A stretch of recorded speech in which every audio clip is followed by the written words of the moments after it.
이번 주에 또 반도체 이슈들이 많았습니다. 끄떡 없다더니 믿었던 기업들마저 흔들리고 있어요. 그래서 또 버틸 수 있을지 이미 많이 떨어지고 있는 상황인데 저희 역사를 써내려가고 있습니다. 보고도 믿기지가 않는데요. 52년 내 최악의 증시래요. 와, S&P 500 올해 투자하신 분들은 50년 내 올까 말까한 일을 같이 겪고 계신 거고요. 1970년에 21% 빠진 게 역사상 최악이었는데 아슬아슬하게 그보단 못했지만 정말 다시 보기 힘들 것 같습니다. 그리고 더 심각한 게 나스닥입니다. 나스닥 하락률은 사상 최악이래요. 상반기에만 30% 빠졌습니다. 이거 뭐 폭락도 아니고 흘러내립니다. 그죠? 이렇게 6개월, 7개월째 지금 흘러내리고 있습니다. 와, 사상 최악. 진짜 어디 가서 라떼는 말이야 하셔도 됩니다. 내가 말이야 2022년에 말이야 그걸 견딘 사람이야. 나중에 또 지나고 나면 자랑하실 날이 되겠죠. 그런 시즌이 또 오거든요. 자랑 타임이 돌아옵니다. 지금은 자랑 타임이 아니지만 그런 상황이고, 이번 주 가장 큰 이슈가 뭐였냐면은 제가 봤을 때 이거였던 것 같아요. 갑자기 믿었던 애플 브랜드 가치가 짱짱해서 끄떡없다고 하던 애플조차도 갑자기 주문 취소한다라는 루머가 돌았죠. 기사가 났어요. 이러면 초우량 빅테크 기업들도 주문을 취소한다? 이거는 심각하다, 이렇게 우려가 되면서 그러면 이제 반도체 기업들이 덩달아 같이 빠졌죠. AMD, 애플, 엔비디아 이런 기업들이 반도체 세계 생산 1등 TSMC라는 회사의 주요 고객사인데, 제가 이 TSMC라고 하는 대만 회사지만 미국에도 상장되어 있는 1등 회사의 CEO가 지난주인가요? 지지난주에 나와가지고 우리 회사 끄떡없다 그랬거든요, 분명히. 근데 이제 고객들 주문이 좀 줄어드는 것 같네요, 이러고 있는 거예요. 그러니까 이제 우려가 커졌죠, 이번 주에. 그래서 여기 써있지만은 TSMC의 메인 고객인, 그 중에서도 지금 애플이 제일 주목받고 있습니다. 애플, 엔비디아, AMD의 주문 취소로 우려가 커지고 있다. 그래서 한 언론사에서 보도를 했는데, AMD고 엔비디아고 다 반도체 주요 회사들이 신제품을 내놓을 준비를 하고 있는데, 거기다가 세계 최대 가전제품 제조회사인 애플 아이폰 신제품 올해 9월에 나오거든요. 신제품이 나오기도 전에 주문을 줄인다. 명확한 이유는 제시되지 않았지만 아무래도 당연히 수요 감소, 사람들이 핸드폰 안 사겠는데 이만큼 뭔가 사용자가 이제 교체 수요 이런 것들이 많이 줄어드는 거 아니냐라는 우려가 확 커지고 있는 거죠. 확산되는 거죠. 대장주 애플이 이러면 다른 데는 보나마나다. 근데 이제 오늘 제가 라이브 찍는 직전에 확인해 보니까 또 이제 한 애널리스트가 반박을 했어요. 여기 이제 애플 전문 애널리스트인데 애플 측의 보도는 아닙니다만은 추측 기사에 추측 반박을 한 겁니다. 아니다, 무슨 소리냐, 애플 끄떡없다 하는데 아직 모릅니다. 뭐 확실한 입장은 없고요. 이런 상황입니다. 애플만 그런 게 아니죠. 지금 급격한 수요 감소가 나타나고 있습니다. 사람들이 전자제품 안 산다. 삼성전자, LG전자 글로벌 기업들이죠. 쌓이는 재고의 속알이 점점 안 팔린다는 겁니다. 재고가 쌓이고 있다는 거죠. 이게 급격하게 수요가 나빠지는 게 보이는 거죠. 전자제품 안 산다. 많은 분들이 그러실 것 같아요. 자산시장도 안 좋은데 좀 허리띠 졸라매야 되는 거 아닌가? 이러면서. 삼성만 그런 게 아닙니다. 애플도 그렇고 북미를 기반으로 한 전 세계 최대 전자제품 판매점 체인 베스트바이도 재고 막 쌓이고 있고, 아마존도 재고 평상시보다 훨씬 많이 쌓이고 있고, 뭐 이런 식으로 지금 전 분야 곳곳으로 지금 재고가 쌓이고 있다라는 소식들이 들려나오고 있으니까 걱정도 주식시장에 커지고 있습니다.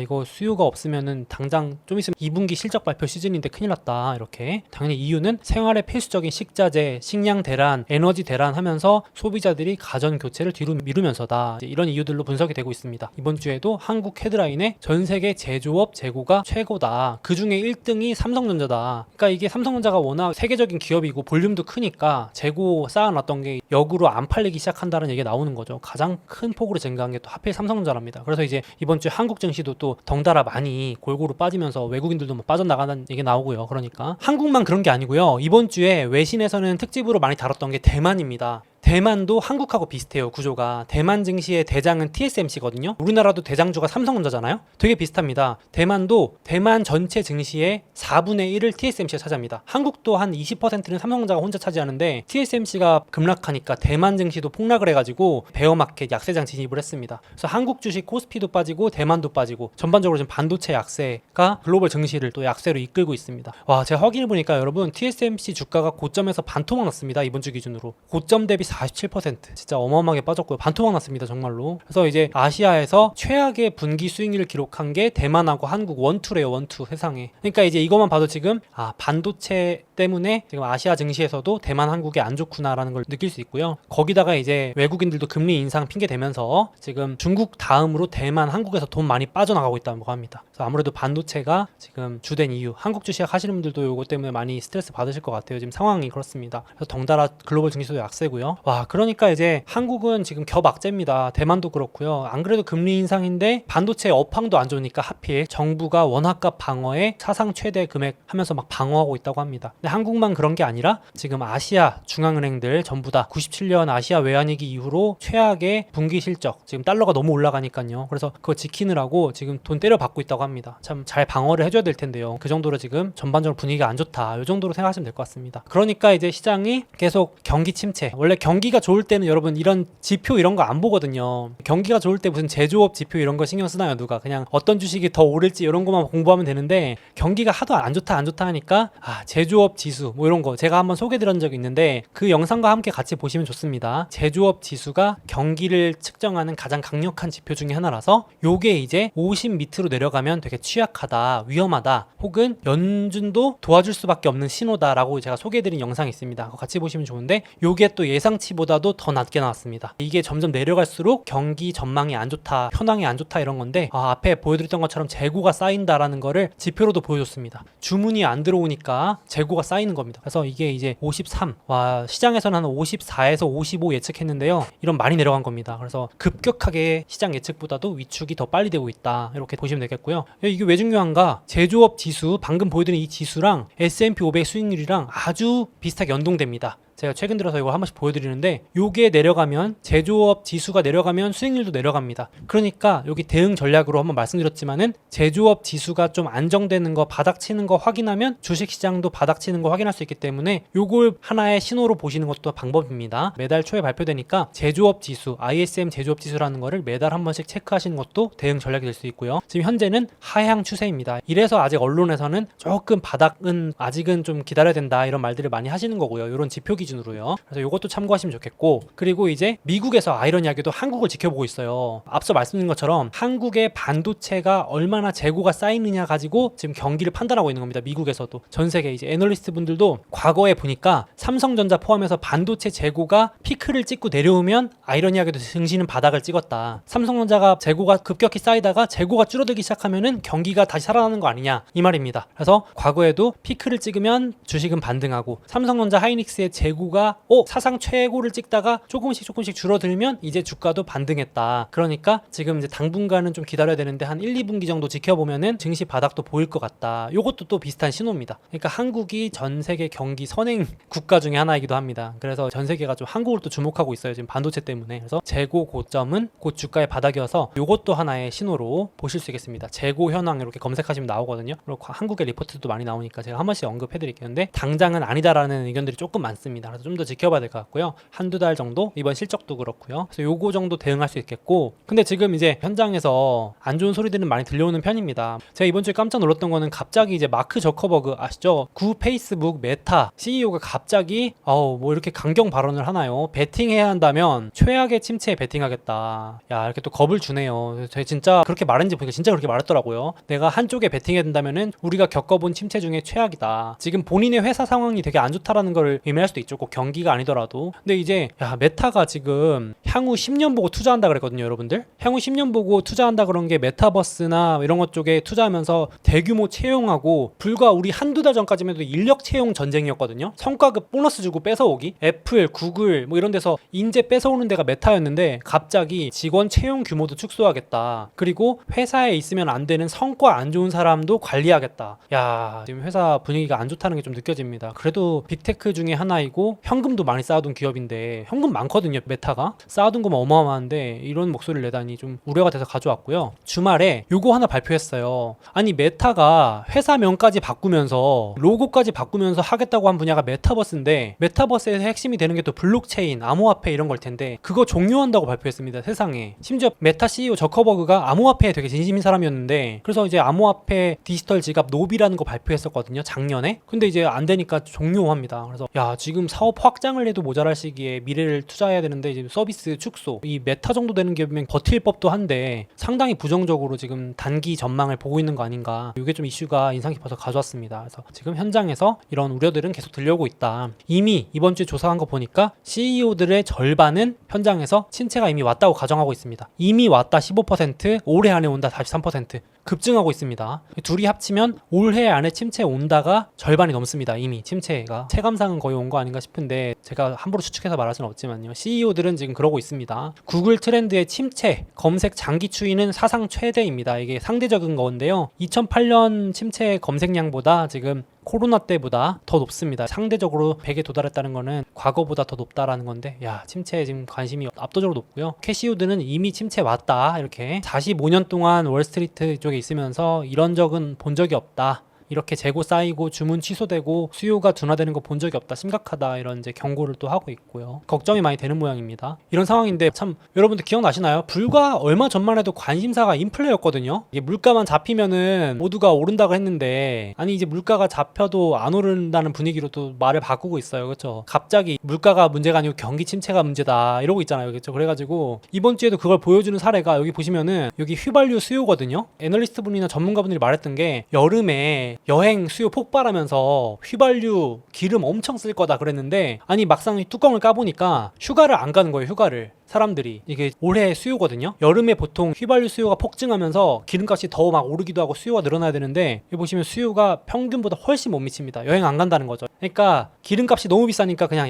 오늘 이번 주는 그냥 집에서 유튜브나 보고 넷플릭스 보고 아, 이렇게 지금 수요가 확 꺾이니까 야, 이거 지금 물가 걱정할 게 아니고 침체인데 이거 수요가 너무 꺾이는데, 이제 이렇게 되는 거죠. 그래서 이 자료도 보시면요, 요 선이 뭐냐면 인플레 피크 기준입니다. 그러니까 보통 같으면은 인플레가 꺾이고 다음부터는 보통 증시가 올랐어요. 그러니까 이제 월가에서도 인플레만 잡히면 오른다, 물가의 피크만 체크하면 오른다 그랬는데, 이제 말이 어떻게 바뀌냐면은 야, 근데 그건 침체가 없을 때였지, 이렇게 이제 말이 바뀌는 거예요. 침체가 없을 때는 인플레 피크하면 진짜 올랐어요. 저도 보니까 평균적으로 많이 올랐어요, 이렇게. 근데 이제 침체가 왔을 때는 이렇게 내려갑니다. 그러니까 뭐 물가 잡히나 마나 지금 그게 이제 또 의미가 없어진 상황이 돼버렸어요. 현재까지는 그렇습니다. 또 어떻게 될지 봐야 되겠지만, 오죽하면 지금 경기 침체 수요 둔화되니까 아니 또 돈 뿌리기가 시작됐대요. 미국의 LA에서 한 집당 135만 원씩 인플레 수당을 또 준답니다. 와, 인플레 구제 패키지가 미국하고 유럽에서 또 통과되고 있다. 이러면 또 돈 뿌리기 아닌가요, 여러분들? 이게 보시면은 코로나 재난지원금처럼 신청자의 계좌로 현금으로 쏴준답니다. 똑같이 135만 원 정도 인플레 구제 수당이래요. 이게 또, 야, 이러면은 돈 풀어서 물가가 막 오른 것도 있었는데 또 돈 찍어낸다는 얘기 같기도 해서, 야, 이게 맞나, 상황이 많이 안 좋구나, 지금 또다시 침체 직면에 있다, 여기 또 보이는 사례 같고요. 그러니까 이제 이번 주에 모건 스탠리라는 기관에서 요 분인데 갑자기 도발적으로, 좀 제가 자극적이라서 갖고 온 건 있는데, 대표 크루즈 여행 기업 중에 카니발이라고 있습니다. 크루즈선 1등 기업인데요. 제가 이거 잘못 본 줄 알았어요. 목표 주가 0을 제시한 거예요. 아니 이거 오타구나 했는데 보니까 오타가 아니고 최악의 경우를 가정한 건데, 근거가 뭐냐면은 지금 여행 갈 줄 알고 여행 예약금을 많이 맡겨놨대요, 크루즈 회사에다가. 근데 갑자기 취소하면서 환불해 가면은, 안 그래도 이런 회사들이 부채가 많고 빚이 많은데 금리도 올라가니까 이런 데서 유동성 위기가 올 수 있다, 조심해야 된다, 이런 얘기를까지 할 정도로 기대했던 것들이 많이 사그라지고 있는 부분입니다. 크루즈선 CEO들도 우리 수요 강력하다, 예약금 많다 이랬는데, 갑자기 지금 경기 어려워지면 사람들이 에이, 우리 그냥 여행 다음에 갑시다 이러면서 환불해주세요 이럴 수 있잖아요. 그러니까 이제 대표적인 그런 회사가 될 수 있다라는 거죠. 그래서 뭐 이런 것도 한번 알아는 두시면 좋을 것 같습니다. 실제로 0이 된다 이런 건 너무 극단적인 얘기 같고요. 그러다 보니까 금리도 세상에, 이거는 이제 기준금리가 아니고 미국의 경기를 가늠하는 미국 10년 금리입니다. 10년 장기 금리. 그래서 이게 이제 오르다가 언제는 하늘 끝까지 오를 것 같다가 3.5까지 갔었다가 어느새 또 한 달 만에 급락해가지고 2.8.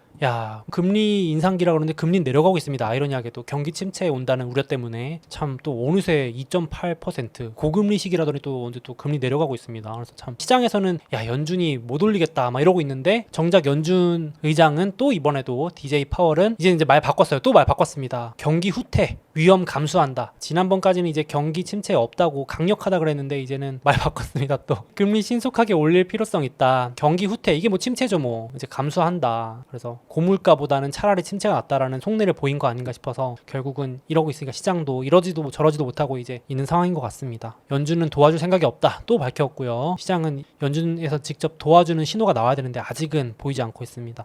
그래서 조금은 좀 지켜봐야 될 것 같고, 근데 이제 개미들은 아이러니하게도 계속 줍줍을 하고 있다고 합니다. 그러니까 한 주는 항복했다가 한 주는 샀다가 하는데 패닉셀은 없고, 과거에 뭐 코로나 때 같은 폭락 패닉은 안 나오고 아직도 주식을 들고 있는데, 좀 더 디테일하게 보면은 이게 이제 미국 개미들 설문조사인데요. 주식 6대 현금 2, 채권 1.5. 아직도 주식을 많이 들고 있는 편이래요. 팔긴 팔았는데 과거에 보시면 이때 닷컴 버블 때나 금융위기 때 줄일 때는 주식 비중이 50, 40 밑으로 내려갔는데 현금 비중이 절반 가까이 늘어났는데 아직도 주식을 많이 들고 있고, 그래서 이제 희망을 놓지 않은 개미들 그런 상황이고요. 여기도 보시면은 요 심리는 최악인데 나쁜 건 다 알면서도 아직은 팔고 있지 않다라는 자료가 계속 이어지고 있습니다. 그래서 제가 업데이트 드릴 건데, 보통은 심리와 같이 이제 주식 비중이 줄어들어야 되는데 아직은 주식을 팔고 있지 않다라는 내용이고, 이번 주에 뱅크 오브 아메리카도 자료를 내놨는데 개인 고객들이래요. 고액 자산가들일 수도 있겠죠. 뱅크 오브 아메리카의 프라이빗 고객들도 아직은 이게 현금 비중입니다. 금융위기 딱 피크 때 현금 20%까지 들고 있었는데 지금은 에이 안 팔아 이러고 평균 수준이래요. 다들 여유가 있으신 것 같아요. 아직은 현금이 막 패닉이 나와가지고 이제 그래야 되는데 다들 떨어지면 더 사지 뭐 이런 느낌입니다. 아직까지도 그런 상황인데, 또 극단적으로 여기 보시면은 이번에 한국 주식 얘기긴 한데, 야 지금 한국에서 금감원에서 비투한 개미들 구제책까지 나올 정도로 심각한 상황인데 개미들 막 지금 진짜 탈탈 털리고 있는데, 미국도 마찬가지거든요. 비투 급감하고 있거든요. 야 이런 상황인데 또 아직 데이터상으로는 주식을 많이 들고 있다라고 나오니까 좀 아이러니하네요. 뭐가 맞는 건지 좀 혼란스럽긴 합니다. 지금 상황은 상당히 안 좋고 비투 반대 매매 우려 때문에 금감원에서 오죽하면 규제안까지 내놓을 정도라니까 3개월 동안 봐주겠다 이러고 있으니까 심각한 게 분명한데, 그렇습니다. 지금 그런 상황이고, 근데 이제 이게 재밌는 데이터인데 How to buy stock이라고 돼 있잖아요. 구글에다가 주식 어떻게 사나요? 라고 검색하신 분들은 이제 확실히 줄었어요. 광기는 사그라들었습니다. 이게 지나고 나니까 광기였다는 걸 알게 되는데, 코로나 때 엄청난 주식 인구가 유입됐었던 거죠. 오죽하면 이제 어떻게 주식 사요를 물어보시는 분들이 구글에 이렇게 많았다는 것 자체가 엄청나게 신규 유입이 많았다는 건데, 이제 그게 싹 줄었습니다. 그렇죠? 좀 광기는 좀 사그라든 부분인 것 같긴 한데, 어디가 이제 바닥일지 조금 더 지켜봐야 될 것 같고, 그래서 이제 대응책은 앞서 말씀드렸지만은 일단 조금 7월부터 실적 돌입하니까 실적이 어디서 바닥인지, 연준이 언제 돌아서는지 7월 말에 있고, 그리고 다음 주는 실업률이 발표됩니다. 그리고 월요일날 휴장이고요. 그래서 이렇게 되고 수요일날 연준 회의록이 공개되는데 뭐 크게 의미는 없을 것 같습니다. 당장 물가나 이런 것들이 나와야 되니까요. 7월에 아직 조금 더 지켜봐야 될 것 같아요. 소액 분할 매수 하시는 분들은 상관없는데 공격적 매수 이런 것들은 조금 신호 반전이 나오고 나서 대응이 늦지 않지 않을까 싶습니다. 그래서 캘린더 정리해놨고요. 그래서 주간으로는 여기 넣어놨습니다. 월요일 휴장, 수요일 회의 공개, 금요일날 실업률 이렇게 있습니다. 그리고 많이 빠진 주식들, 진짜 제가 다 좋아하는 주식들인데 테슬라, 엔비디아는 반토막이 나 있고요. 엔비디아는 저기 어디까지 가려고 그러는지, 지금 암호화폐도 폭락하면서 제가 다른 영상에서 설명은 드릴 건데 이제 거의 뭐 반토막을 넘어섰네요. 참 고통스럽습니다. 이거 빠지니까 수익 다 반납하고, 애플, 마소도 뭐 30% 빠져 있고요. 나스닥도 30% 넘게 빠져 있고요. 그렇습니다. 그래서 이제 이거는 제가 매일매일은 못 올리기 때문에 요 업데이트 자료는 카페에 한 번씩 주기적으로 올리니까 필요하신 분들은 놀러 오셔서 참고하시면 좋겠습니다. 그래서 조금 리스크 관리는 하면서 투자를 하시면 좋겠습니다. 같이 그렇게 해나갔으면 좋겠습니다. 잠깐 제 책과 주식 상품권을 드리는 이벤트를 진행하고 있으니 주목해주세요. 이베스트 투자증권 온라인 계좌 개설하시고 이벤트 코드 소몽 입력하시면 자유롭게 해외 주식을 매수하실 수 있는 주식 상품권을 즉시 지급해드립니다. 게다가 해외 주식 수수료를 0.07%로 우대받으실 수 있고, 당연히 실시간 시세도 무료라고 합니다. 이외에도 100만원 이상 해외 주식 거래하신 모든 분들께는 제 책도 보내드립니다. 아직 미국 주식 시작하지 않으셨거나 추가 계좌 개설하실 분들은 이런 혜택 누리며 투자하시면 더욱 좋을 것 같습니다.